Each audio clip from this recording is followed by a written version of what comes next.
Dans cette vidéo, on va voir comment mettre en place un projet React et on va voir ce qu'il y a dedans. Alors, il va falloir pour installer votre projet faire la commande npx create React App et le nom du projet. Alors moi j'ai donné un nom particulier, vous donnez ce que vous voulez. Je l'ai déjà fait parce que ça prend un peu de temps. Une fois votre projet installé, vous faites céder du dossier que vous avez mis au préalable et vous allez dedans. Ensuite, vous faites yarn start et ça devrait vous lancer le projet. Alors, npx, juste en attendant que le projet se lance, c'est pas une faute de frappe, hein, mais c'est juste que ça va chercher la dernière version de Create React App sur les serveurs de npm et ça vous l'installe directement. Ça vous évite d'avoir à gérer la mise à jour de vos paquets en local. Donc c'est assez pratique. Donc le projet s'est lancé et on va avoir ici une page toute simple, hop là, qui nous dit littéralement quoi faire, hein, éditer source /app.js and save to reload. Voilà. Donc c'est le tuto React par React. Mais on va voir un peu plus loin. Alors si on va vers le fichier qui nous donne, ben on voit qu'on a, hop là, voilà à quoi ressemble un fichier React de base. Donc on va avoir une fonction qui va nous retourner de l'HTML et c'est cet HTML qui est affiché là. Je vais vous montrer comment ça se passe dans les coulisses dans un instant, mais on voit que c'est pas très compliqué. Alors lorsqu'on travaille dans un fichier React, il faut savoir qu'il faut importer React comme c'est un paquet en fait. C'est un paquet essentiel pour que React fonctionne, donc il vous le demandera si jamais il n'y est pas. Ensuite, pour le logo, vous voyez comment ça se passe. On importe juste le logo qui est ici. Et pour le CSS, on importe de cette manière. Donc là, on voit que c'est pas très compliqué. Si j'ai besoin de choses dans ma page, je les importe de cette manière-là. Là, on voit que c'est juste une div classique, hein, avec de l'HTML, des class names pour le CSS.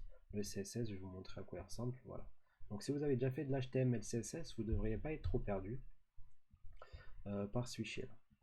Ensuite, comment ça se passe en coulisses? On voit bien, alors cette app.js, on va voir qu'elle est appelée par notre index.js dans le dossier source et qu'elle est rendue dans cette petite fonction. Cette petite fonction, qu'est-ce qu'elle fait?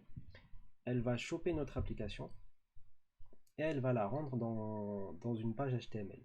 Cette page HTML, je vais vous la montrer dans un instant, mais en gros, elle va prendre l'app. Alors, petite parenthèse, React nous donne au début une single page application, c'est-à-dire une page web qui tient sur une seule page.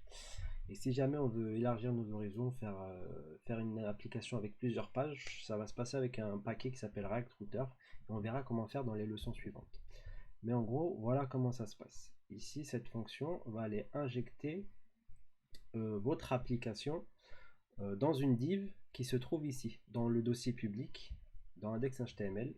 Hop là, vous avez là, cette page-là qui sera affichée pour le navigateur. Donc vous voyez, il y a la description, il y a le titre de la page, et vous avez la fameuse div root, et c'est là-dedans que tout se passe. C'est-à-dire que tout le code que vous ferez là sera injecté ici.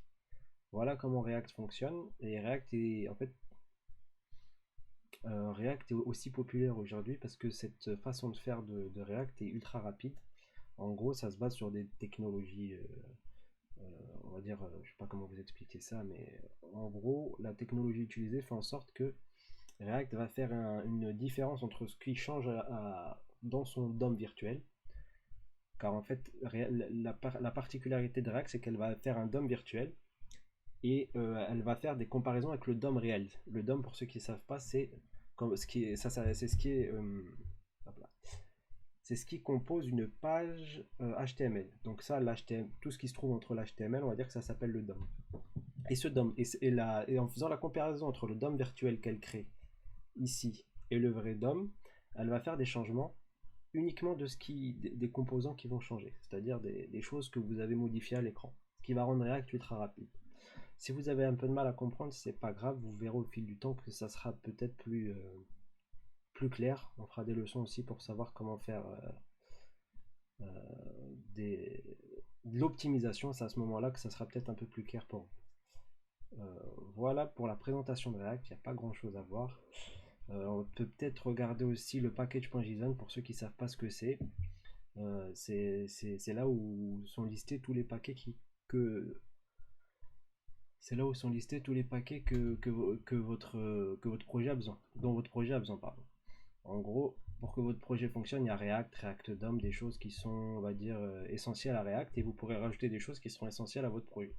Le dossier node module, on n'aura pas à le toucher, mais c'est ce qui est créé et qui contient vos paquets. C'est à peu près tout. Si jamais il y a des questions, n'hésitez pas, bien sûr.